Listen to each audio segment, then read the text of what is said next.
Hello, everyone. I am currently living in Oregon, and this is kind of a tradition. I do about 6 months out of the year up here. But this year I kind of got curious and really wanted to ask my spirit guides, like, what's the deal? I obviously have work up here. I feel my ancestral roots, but what really is my job? And so I got this vision of a sunstone. And from there was a multitude of synchronicities that showed me that my work had a lot to do with what the Oregon sunstone itself does. I also got a vision of the tree of life.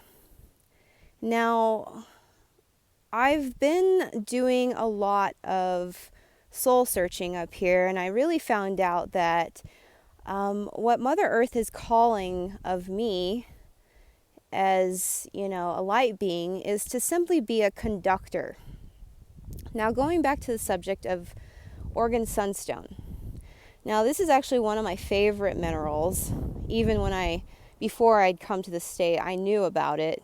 It's only growing here, and I actually live right now very close to one of the big mines here.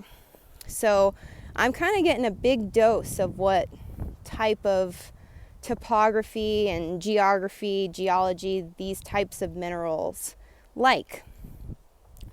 So during my research, I figured out that sunstone is actually a combination of labradorite and copper. So that was my first clue.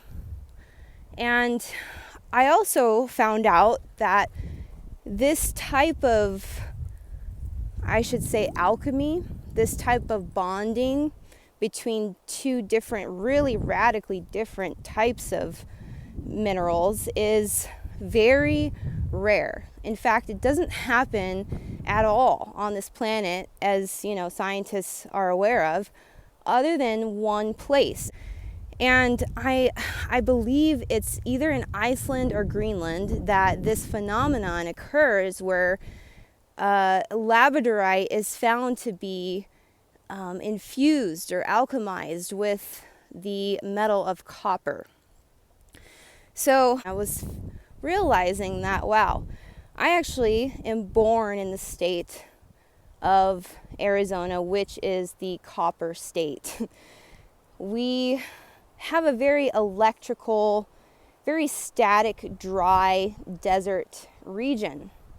And me being born in the summertime in the Sonoran Desert, one of the hottest places on this planet, I myself have been able to take on some of those properties much like copper.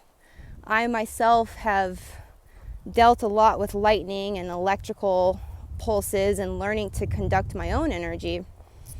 And so as I got better with that, it's almost like Mother Earth asked me to start using those capabilities. So anyone living up here in the Pacific Northwest, you notice one thing is that there's an abundance of two elements, earth and water. So when we're not in, summer season and we have that threat of wildfire, it seems that the fire element is muted a lot of times. And that's where I feel the copper comes in, because copper really is a conductor. It is something that allows an energy transfer.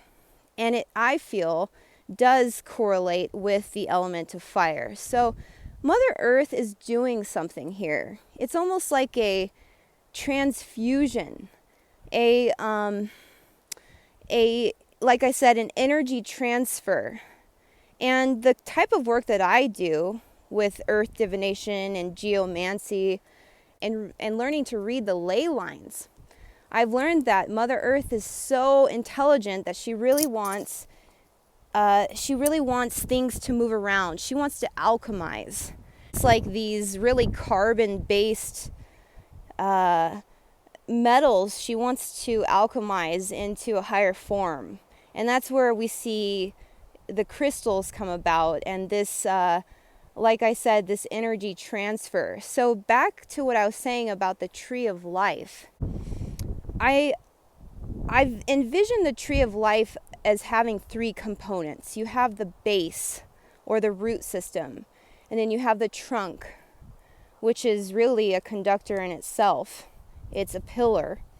And then you have the branches and the leaves, which are the receptors. So, as I've learned, we really have to be able to cultivate all three components of the tree of life. Not only like within ourselves, but within, the earth and our environment around us. Now I say that because I'm learning a lot from the farmers around here. One in particular was explaining to me on how he actually cultivates the soil for over 3 years before he even plants anything into it. Now I thought that was very interesting because it correlates with this processing. And it's a lot like what I do in spirit, my work in spirit. Now the farmer is working on the base level, cultivating the soil and making it very fertile so it can germinate and turn into vegetation. And my job is very similar, that I work in the ethers, in spirit, on the higher realms. So I'm working on that level of receptivity where the leaves are receiving that light and information. And we all have our own job within that system. So it all kind of tied in together to me that my work is to become a conductor of light, being a conduit, an energy transferer, much like the tree of life, being, receptive and being able to receive all of that information and light so that it goes down into the earth and alchemizes into form, into something that is really valuable, like a seed or a plant or a mineral, a sunstone. So this may be,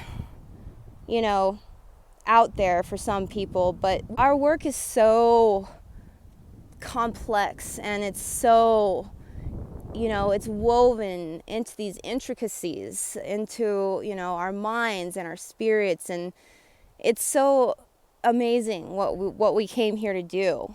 And I just wanted to share my own story with you, that I realized that there's so many other different ways of seeing reflections of my own work in nature. It's like I'm not the only one doing this work.